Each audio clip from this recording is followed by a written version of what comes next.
Made a few notes. Welcome. Thanks for having me, and thanks for letting me join your organization. I've been looking for an organization I could join that would actually want me to be a member, and you guys really do.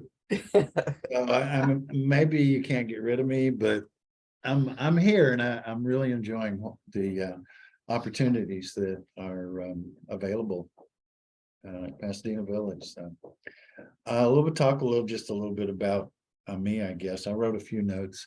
I started off creatively as a kid writing, mostly short stories.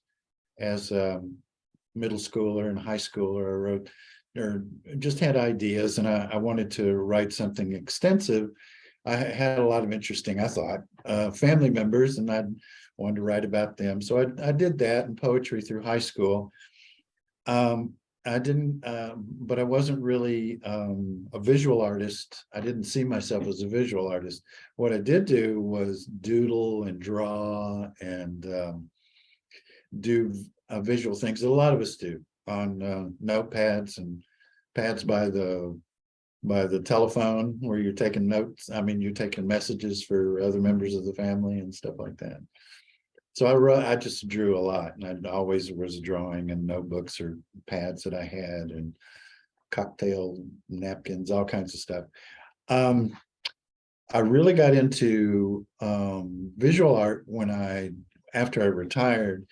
I had done a little bit before that, but I retired 10 years ago and had extra time, and I just started to wipe away all the objections that I was bringing up in my mind, that I'm not an artist. I couldn't do that. What do you mean? I'm not really that good at drawing. All the excuses that creative people give themselves for not doing things. I tried to wipe away as many of those as I could. And I came down to realizing that what I was doing was very subjective. Was not objective at all. It was all about me. Whatever I wanted to discover in visual art was about me. I wanted to discover, but I used things that I see in the world to get to that subject matter. One of the inspirations that I have is nature. It's a big inspiration, actually. I go on art walks by myself. I haven't tried doing that with other people because I think it would just be too boring for them. But I think it's something probably creative people do a lot, is that you walk, you just see the smallest things in nature and how intricate they are, and you just pay enough attention to looking at them so that you see them for what they are, rather than just a manifestation in your world. You see them for the beauty that they have, and I see it all over the place when I'm out in nature. I even see it on sidewalks. I mean, it's everywhere. So when I need to get inspired, I just go for a walk and pay attention, really pay attention to where I'm walking and the things that I'm looking at.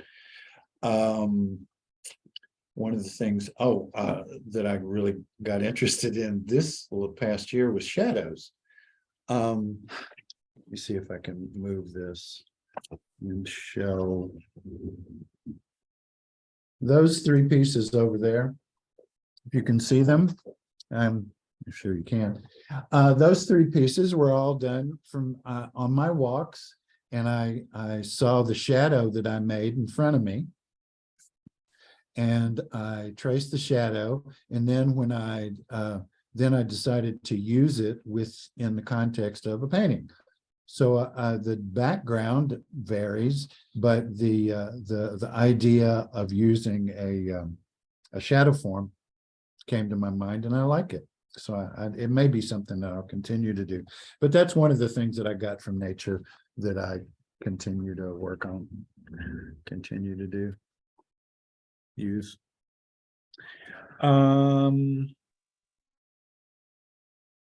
Blending colors. Color's really important to me. I enjoy color. Blending of colors is really is something I like to do as much as using one saturated color. I like to blend, creating a new color, seeing a new color that I had never seen before. That's really something I really enjoy. Um, and the materials and surfaces that I use are pretty much the same. I use canvas for the most part, but I use paper also because I draw on paper and also paint on paper. Heavy enough gauge that you know they stand up to being painted on. And one of the styles that I chose to try when I was really in my experimental stage, I was really trying to figure out what I wanted to do, what I wanted to say. I did the painting behind me. It's more than a painting. It's like the inside of my brain. But and those of you who are looking at her saying, wow, I don't want to go in there. But it's well, I decided mixed media was something I really wanted to try to do. I love the artist Bob Rauschenberg, and he's a Florida guy. I've been in Florida and been around. I've been to a couple of major exhibitions that had featured his work, and I was just enthralled with the way he used mixed media. And he uses all kinds of found objects in his work. And my theme on this one was that I had just retired and I had a whole bunch of ties, neckties that I didn't know what to do with. I was just going to throw them away or give them to a gift thrift store. I never wanted to wear one of them again. You can see it. I just didn't. I didn't want to be confined like that anymore. So I was going to set fire to them in a kind of a ritualistic thing, and thought, I bet I can do something creative. So ergo, created this. It has I've probably about the insides. I tore all of the ties apart, and most of them have three layers to them, or four even. So I that has about a dozen ties on it, but it has a lot of other things too. There's suspenders. You might see, I don't know if you can see it from there, but there's an LGBTQ suspenders that my daughter had given me, and I used that. And there are many other things in there. There's a coat hanger in there, and all kinds of sheets of paper and all kinds of different kinds of cloth. Call it one family because I think that we're all related, and we all belong to the same family, and it's a mixed family of lots of different influences and a lot of different flavors, and so that's what one family communicates. That's what I'm trying to communicate. How do I work? I work by layers for the most part. I start off with a layer on canvas, talking about how I work canvases mostly. Is that I'll just do a simple background on it to try to get a feel for where I want to go next. And sometimes they're just marks, random marks. Sometimes I'll use shapes, but it's really just for the background, because what I'm going to paint over it, or I'm going to put something over it. And maybe more than one layer, because I do like texture a lot. So I've used all kinds of things that I find to create texture, and also you build up paint. You can build up paint and create texture as well. So I like those two things. So texture and color are really important to me. I do a lot of marking. The same thing that a 1-year-old would do, or an ape, possibly. Just marking, any kind, any way, doesn't matter. The whole idea of is that you're not trying to do a thing. You're not trying to draw a thing. You're just making contact with the canvas. So it's all part of the process of getting involved in the canvas and making whatever it is that you're going to put on it emerge. Because I don't generally go into it with the idea of what I want to do. I don't have a completed idea in my head, but the idea is absolutely essential. going forward, is to go through each stage and think about what you're doing. Think about how you want it, how you want what you're feeling, and what it is that you're trying to express. How do you put that forward? And sometimes I've found being in the middle of a painting and I realized my idea for what I wanted to try to do doesn't work with a painting. I need to just discard that and go find another outlet, poetry, story, or something.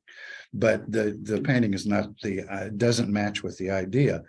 And so I have to start over. But what I usually do is just put it aside and give it some rest, and then I go back to it and I'll come up with a new idea. Randomness is something I really enjoy. I started off being an action painter, which is you just don't think about it at all. It's kind of like you just have you're blinded and you just hold your brush or whatever you're using to put the paint on the canvas, and you just do it at any way. And to keep doing it without evaluating, without judging, is the key to that. So I did that for a while, and that really opened me up as an artist, as a creative person. It gave me license, because once I realized that I was going to make mistakes, and then embracing those mistakes was really something that I learned things from. I learned much more from my mistakes than I ever did from things that I thought I did really good. So I would encourage you to embrace mistakes as a way of exploration. I kind of see I see myself like a cave artist. You know, millions or thousands or however many years ago it was, they were sitting around in caves figuring out, you know, what they're going to do with it, and started drawing. And I feel kind of like that. Like I'm Jim. I have this section of the cave. I have this section over here. That's my section. So I'm the artist in the tribe. So I go over and do that. And then there's another artist that comes in. He or she or it, I mean, not they have another section that's theirs. And so we kind of do that. And I have an idea I mean, sometimes I keep that idea in my head that I'm really no better than a caveman at producing an image. They were just as good as we are now. Yeah, producing images. And that's really what I try to do. So how are we doing on time? We're doing good. How much time do we have? We have until 3 o'clock, right? Okay, but I don't see the time. Oh, okay. Yeah. We're doing good. We can open it up to questions or comments anytime. Okay. Yeah. Sure. Any questions? Well, I just marvel at how you are willing to just put pen to paper, paint to canvas, and just go for it without any real direction, just totally a free fall. That sounds scary to me, but that also sounds liberating. Liberating, yeah. I guess I needed more liberation than I needed guidance. I needed like permission to say it's okay to just be who you want to be, rather than trying to, okay, if you're going to be an artist, then I really need to get these skills. I need to, you know, instead of there being a list of things I was deficient in, I didn't want to look at it that way. I wanted to take what I was efficient in, and use that to create my art. Maybe I just don't like being criticized. You just sound like a psychologist. Oh yeah. Well, that's true too. I liked your idea of doing shadow painting. Yeah. I just thought that was just such a cool idea. I like to take pictures with my phone, and I like reflective pictures. You don't normally think there's a picture there, but then there's a reflection, and some really crazy things can come out of a reflection. It's fascinating. Really, yeah, it can be pretty fascinating. And of course, it would be a real challenge to draw or paint reflectively. I would suppose, yeah. Yeah, I think it would. I mean, This is- when the easy thought, about that is you've got a lake or a body of water that's smooth and the reflections of whatever's that. But that's just one aspect. There's so many different places that you can find reflective pictures and screens. It's a great. On windows, yeah. it's big windows. It's a great motivation. It's a great thing there are all kinds of things out there that we see every day that we don't often think are interesting. And Well- when we look at them in a different way, then all of a sudden we realize, yeah, that is interesting. That is, Well, It's got also, something. when you talk about finding inspiration in nature, I mean, tree trunks, if you just look at the how they're developed and how they go, and then get close and look at the bark of the tree. And it's like looking at somebody's palm, you see things that the bark of the tree, I mean, this, Mhm. yeah, just fascinating. Studying. I find, I love music. And I find that a lot of folks that I've known over the years don't really listen to music because they don't pay it. They can't sit and pay attention to it. So what you're talking about doing, some people that would listen to bark, crazy, but it's true. If you when you examine nature closely, it's much more fascinating than just well, that's a tree. No, it's much more fascinating than that. Yeah, So it's got us apparently. yeah. I was going to talk about materials. I'm mostly right now I'm doing acrylic because it's less messy than oil. Although oil is really fun because it's very flexible and you can move things around. But acrylic dries real fast, so you have to do what you're doing with acrylic and then do something over the top of it. You can't really merge colors like you can with oil. That's too bad because you will wind up with a lot of muddy paintings and they look crappy. So that also use oil crayons and chalk and charcoal, things like that. Do any of these paintings have the oil? No, I don't have any oils No, because I mean the crayons. the oil crayons, Yeah. the one behind me, I'm sure does. 'Cause Okay. It's got everything in it. And how about watercolor? Have you done anything with watercolors? No, I've toned down the color in my paint to make the paint lighter. Yeah. Just want to pass over there, the yellow one. You can see, can you see the yellow one? I can go, I can be a model. I can be a model. Yeah. Or you can bring it. You can bring it over. You just bring it over. For those two. Yeah. Yeah. Yeah, I'm just saying that there's lots of things that you can do. So I think I was talking about layers earlier. So I did a layer here that was really light. And then I came over the top of it with other images. And so you can go light or you can go dark, but to go light all the way with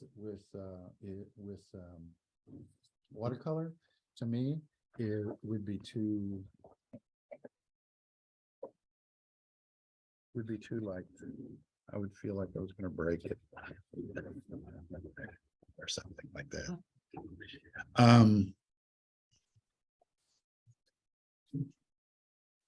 Jump in with any questions you have. It was something that you said that just really, really resonated with me is how much you learn. You said, I learn more from my mistakes than Yeah. from the things I do right. Yeah. And boy, that really makes sense to me. And I often tell my students that, don't be afraid to make mistakes because you can learn from it and you may end up loving it. Well, there are many great artists that just they don't have to worry about mistakes. But because they can reproduce what they're trying to reproduce so well. It always looks like that's a mistake. No, it couldn't be a mistake. Only artists know for sure. If it's a mistake or actually I wanted it to look that way. But if you can't embrace your mistakes, you're probably not gonna think this is a very fun hobby. Because that's all you're gonna do for a while, is all you're thinking you're gonna do, is because in your head, you probably have these expectations that, oh, I should look like, I mean, my art should look like what I saw at the gallery, and then, or it should at least look like something somebody would want to look at. Can't just be can't just be for me. Well, I'm hoping that a lot of folks out there will embrace the fact that yes, it is you, and you can be you, and it's okay. And mistakes are just one way of looking at it. It doesn't have to be even looked at as a mistake. I just happen to do that because I like that terminology of things. I like to break down the perfectness of the world and say that it's a collection of mistakes that have adapted, rather than it's a plan that is being carried out. That's just the way I like to look at it. So maybe a better word for mistake would be surprise. For you, it's a better word for you? Yeah, Okay. because mistake has such a negative feel to it. And I think I would prefer to call a mistake a surprise Okay. that you learn from, that All you right. weren't expecting, and Mhm. you thought you were doing something else, and surprise, this is what you did. But it's so important to not be afraid of those mistakes. Yeah. And I'm working with that all the time.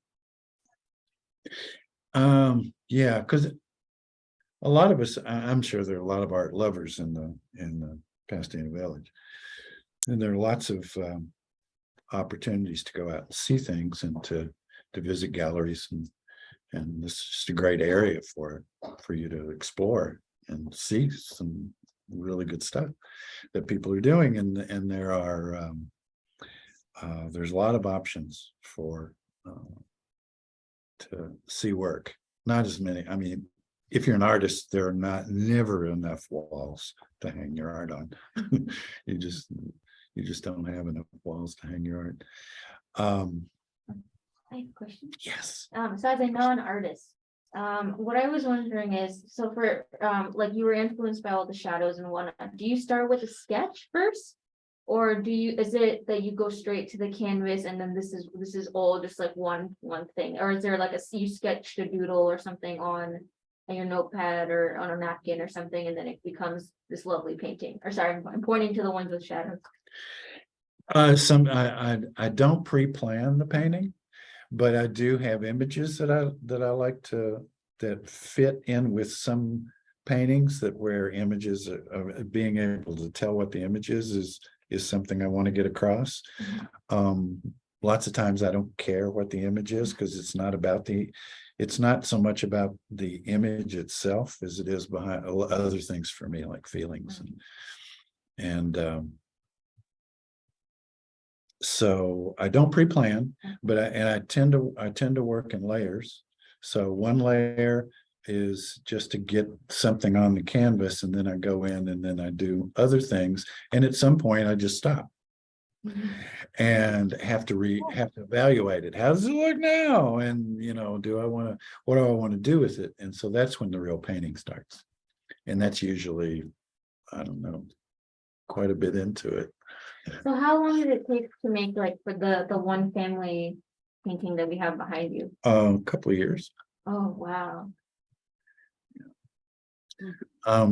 That's just because I couldn't give up on it. I mean, there were always other things that I wanted to keep doing to it, and I would see when there's some artists will tell you.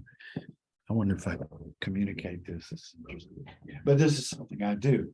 I will look at a portion of the artwork, maybe just this portion right here, and I'll stick my nose right 2 inches from it and just see that, and realize. And I started realizing that paintings, at least my work, is broken up into areas that could be other paintings. So it's not like it's one work. I mean, it is one work, of course, but I started noticing that I like working with other things. I like the human figure that Right. is up here. Fall down. Up here, there's just an outline of a human figure, but there are faces and things that I see in there. And so once I get into it and start looking at what I've done, I realized that, oh, there's something cool that can make that. That looks like a wagon. That looks like a dog. So I just explore from there. And most of the time, it's more about deciding when to stop. Yeah, it's hard to decide when to stop. Because sometimes you keep going and then you've got something in there that you need to take out and it's hard to take it Yeah. out. Yeah. So my motto has always been, if in doubt, leave it out. Think about it. Live with it for a while, because you can always add it later. Yeah, I made more mistakes that weren't good for the artwork by just getting into it and thinking I can make that better, but sometimes you can't. It just you're just messing around. And generally I know when I'm just messing around and it just doesn't feel very good. So if I don't feel very good about what I'm doing, then I'll generally stop. Because this is supposed to, for me, this is fun. And if it's not being fun, then I'll go on and do something else that's fun. Because I'm all about the fun.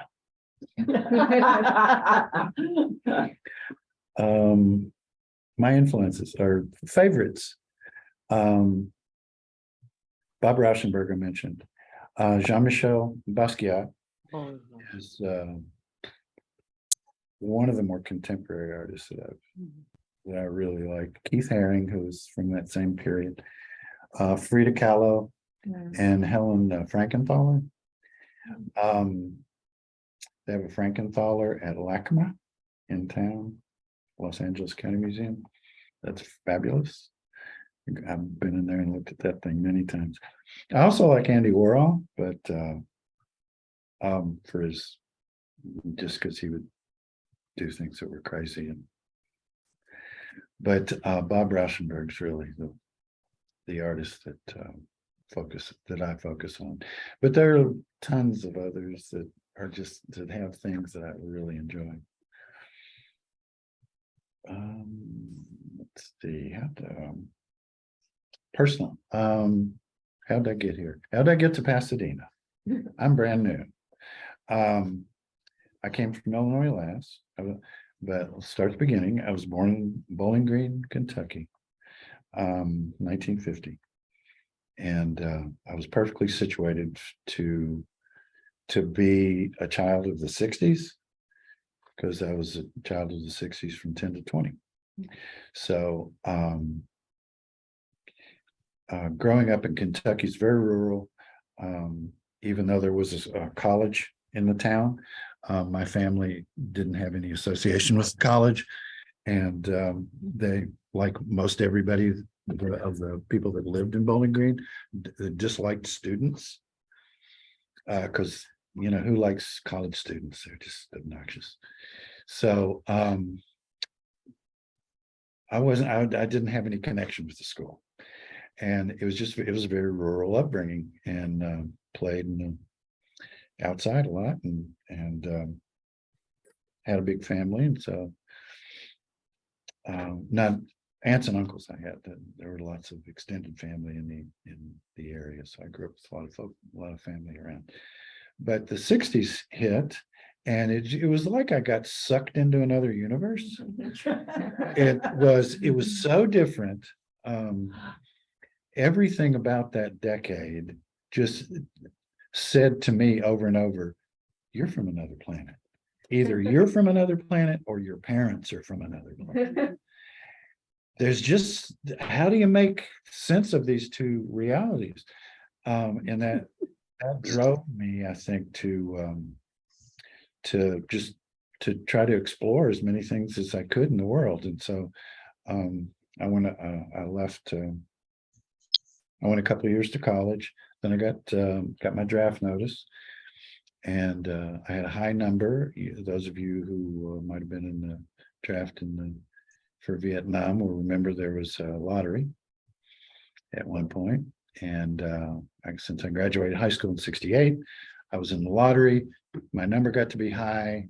So 19 or so, I quit school and started traveling because I wanted to take that year of eligibility. Because at the time, if you weren't drafted within that year, lucky you got not sent to Vietnam. So I took the year off and traveled around and got involved in the protest movement. Met folks at different organizations. I was at a campus at the University of South Carolina was being taken over. I was surrounded by the National Guard, and I got to know some folks who were involved in that protest for the. It was a war protest, anti-war protest, and got to see how the military works on civilians. And I just traveled around and was in a couple of voting rights demonstrations and movement, signing people up to be voted, especially African American. So I did that for a while. Finally, my year was up and I didn't know what I wanted to do, and it took another year or so of contemplating my navel to decide I want to go back to school, and majored in mass media, and decided to leave again. You know, there's so much going on. This was in the 70s by now. Let's see, I was married by then, and we decided to move to Florida. So we moved to Florida. I found a college that was suited to me. It was the most liberal school in America, New College in Sarasota, Florida. I think that probably Oberlin's going to have a lot of, they're going to contest that as the most liberal school in America. But at the time, I think New College was pretty close. And so it's the really place I wanted to go, and I couldn't afford it. So I convinced, no, I didn't convince. The state legislature decided that New College and the state system could merge, and they could keep New College in the system and keep their same program and just make it state cost. And boy, was I excited. So I got my degree in psychology from New College, and went on about my life and continued to live in Florida till I got a divorce and wandered around trying to find a new place to go. So I went to Houston, and that's where I stayed for pretty much the next 20 years. It was a great place. It's a great place to learn how to live and learn what was going on. It was a great place to endure the 80s because of the environment that I was in. I started a magazine of my own called Wave. It was an entertainment magazine that lasted about 3 years. I focused on jazz. That's probably why it folded. So I did that, and then I got married again and had some kids, had 2 children, and was living in Montrose. Those of you who know, not Montrose, California, Montrose in Houston. It's a separate part of the city. It's where all the cool stuff is. So I was there, and we were raising our kids, and unfortunately they blew up too. So I've moved around a bit. I got into the school system. I was a special ed teacher, and then I was a special ed counselor. So I did therapy in schools, and then I was a regular counselor for just regular students, and also got my state license and was doing therapy with the general public for about a decade. So decided that when I retired that I wanted to be back close to my children. So I moved back to Illinois to be close to my son. And then when my daughter finished school and got her career going, she moved to Pasadena, and that's where I am now. So that's me. Oh, that's great. Are there any Still got questions? 15 minutes. I don't know what to. Oh, let's take the laptop around and just show some pieces.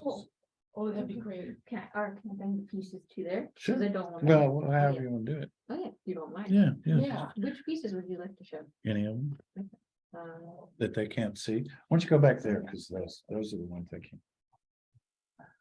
Lucinda, could you go get one from the hallway, maybe? Sure. Thank You you. should also show the one you just added. Oh, yeah. I'm not precious about my work, and I'm not precious about my titles. I forget what names I've given them. This one is called Ghosts of Old Ideas. It kind of, I wanted to do something that had spray paint. It's like graffiti. And so I think I kind of got that across. Called The Ghosts of Old Ideas. I did that last year. This is Joy or Pain. It's an acrylic, 16 by 20. It's what am I saying it? It's sort of the same theme. It's taking lines, bold lines, and just and giving them some shape, and just kind of like I would throw them on a canvas. So that's that. Thank you. The Brute line is the oldest one. It's one I brought from Illinois. It was done in 2020. It's a collision. I'm not sure what it's a collision of, but it's a collision. It's where in my mind, it's the line where we have to defend humanity. It's when it's the conflict that comes when the forces that try to just take down humanity, or not necessarily destroy, just take away humanity, has to be fought against. There you go. This is different. I don't do too many what do I call this? Images that you can actually tell what they are. This was a hat on a person, and it's called Inner Dialogue.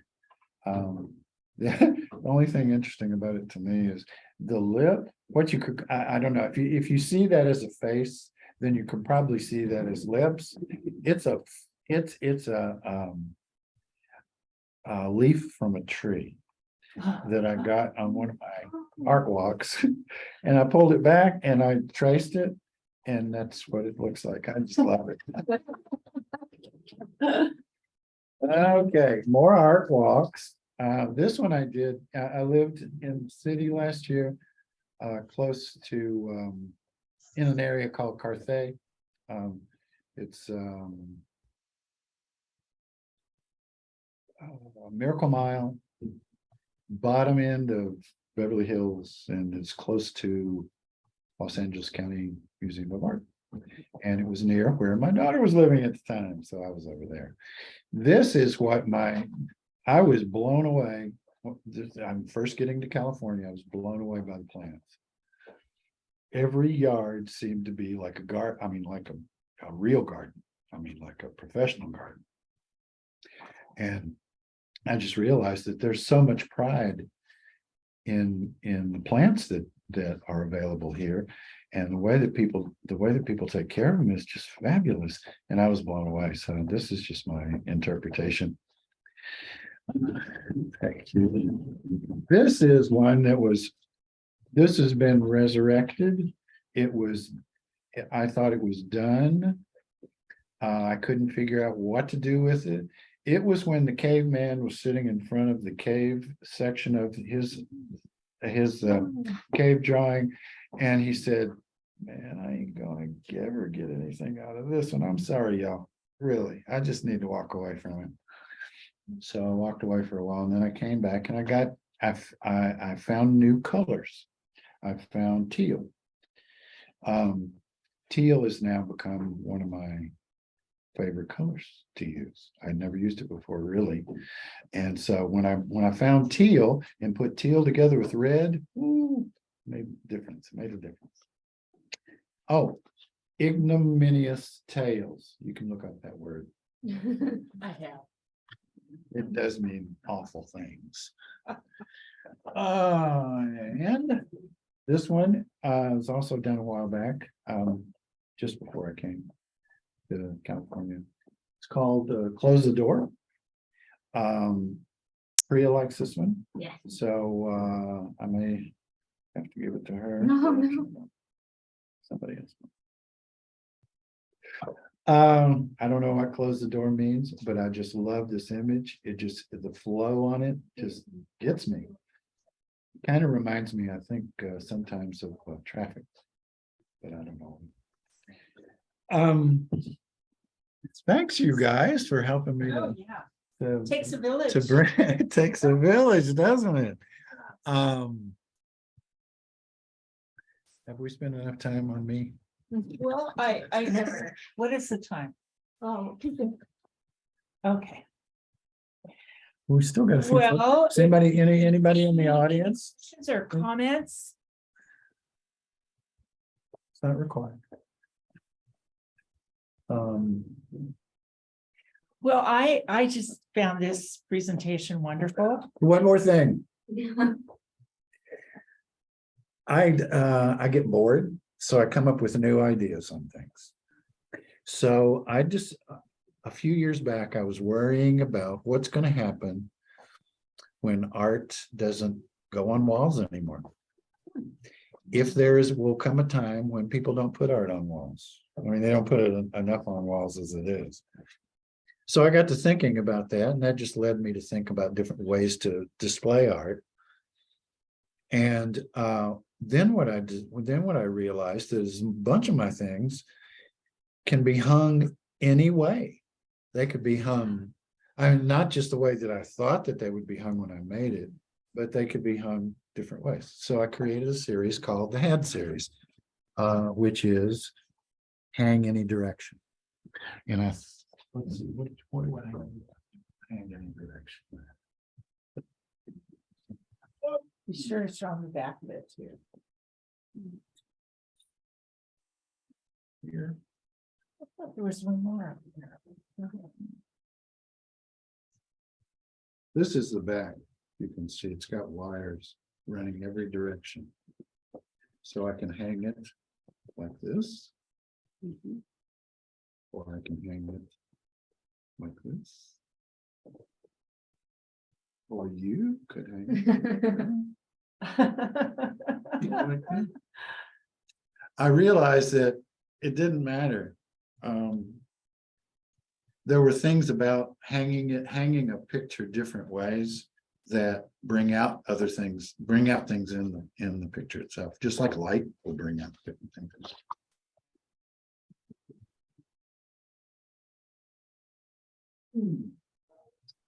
Say what this was. Live as your nature dictates. Had series. Hang any direction.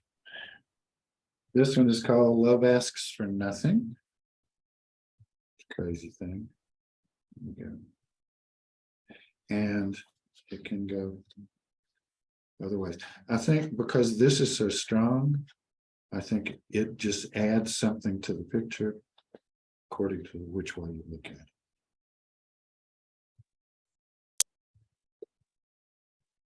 So I only did this for curiosity,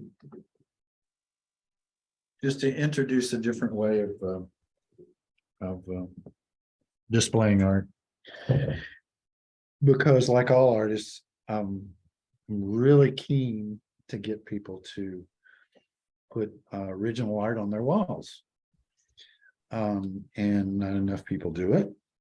It's cheap, and it gives your space a distinction that nothing else can give it.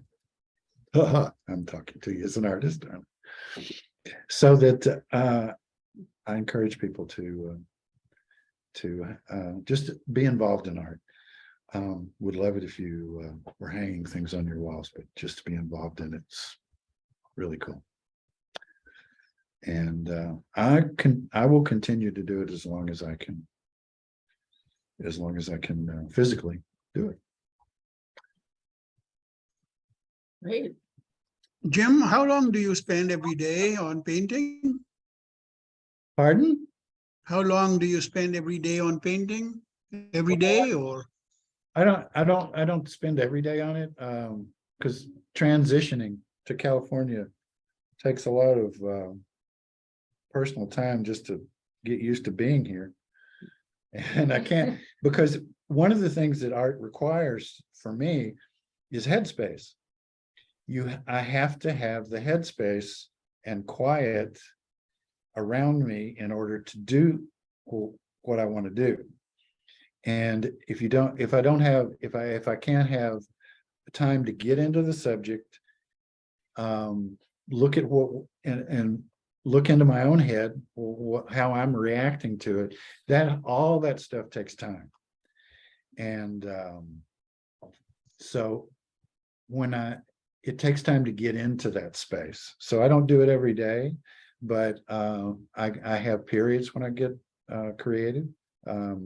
Last week I finished 2 pieces. Oh, So So Well- suddenly you do it randomly? You get up in the middle of the night and start painting? no, I used to. Hmm. I used to just, I would, anytime, I could be in the middle of a dream and think of an image I wanted to put up, and I'd wake myself up and go in and do it. So I used to do that. I don't do that anymore. I'm a little more, I don't know, focus on setting aside a time when I can focus on it. Do you also sell these things in galleries and all that? I would. I haven't been against selling my stuff. I don't think I was actually. I had never sold anything until the other night. Wayne, he's at Village Gallery. Wayne and Yeah. Jeff Yeah, bought a piece, and I was so thankful for them. an do that. HOD piece. Yeah. But all the stuff that I have hanging here, I've decided to sell. Oh, I've had stuff in shows before, but hadn't sold. So I'm not trying to make myself a saleable artist, but I've given a lot of things away. The last place, the place I was living in, Lower Beverly Hills, when I was living, it was a little dump. It was it was an awful place. But there were some neat kids that lived there. They were all Zoomers, younger than millennials, for Oh, those of goodness. you. And a couple of them really liked my stuff, and so I gave some pieces away to the kids, which I like doing that a lot. that's wonderful. Cool, yeah. Is there a set you have that you wouldn't part with? A A set of paintings? Oh yeah, I've got prices on all the paintings that are at the village right now. And if I had, I mean, I could put dollar amounts on other ones. The only one that I'm not selling is the one that's behind me that I've been talking about for hours. I'm not going to sell that one. I want that one to go to my children. And I want to look at it for the rest of my days. Because I like it so much. So cool. Well, if there aren't any more questions, I Comments? certainly, if all of you, if any of you are interested in art, please let some folks at the village know. We're trying to get regular artwork shown in the office. Let this be the first month because we're going to continue doing that, hanging things. And I think as a guinea pig, I think I'm pretty good because I threw this stuff up there with on a wing and a prayer, and the encouragement of my now dear friend Karen, that she pushed me to bring it out here, and it's fun. It's been a blast to have it out here. I don't think I'm not precious about my work. I don't think I'm particularly good, but I do it, and I think possibly other people could enjoy what I do, and then I'm sure they could enjoy what any of you would want to do. Well, we certainly have enjoyed your artwork. Thank you, Absolutely. Dave. Thanks. Thank you. yeah, Thank It's you been for great. sharing with Thank us. you. well, Good job. let's see. Okay, bye everyone. Thank you so much, everyone, for coming to this wonderful event. I think Jim is an inspiration to anyone who doesn't think of themselves as an artist. And to me, I do think of myself as an artist, but he's so free. And we need to all be that way. I mean, at this point in life, especially, if not now, then when? So come and enjoy his art. It's going to be up for the first quarter. We'll have another show after that. Thank you. Thank you. Thank you.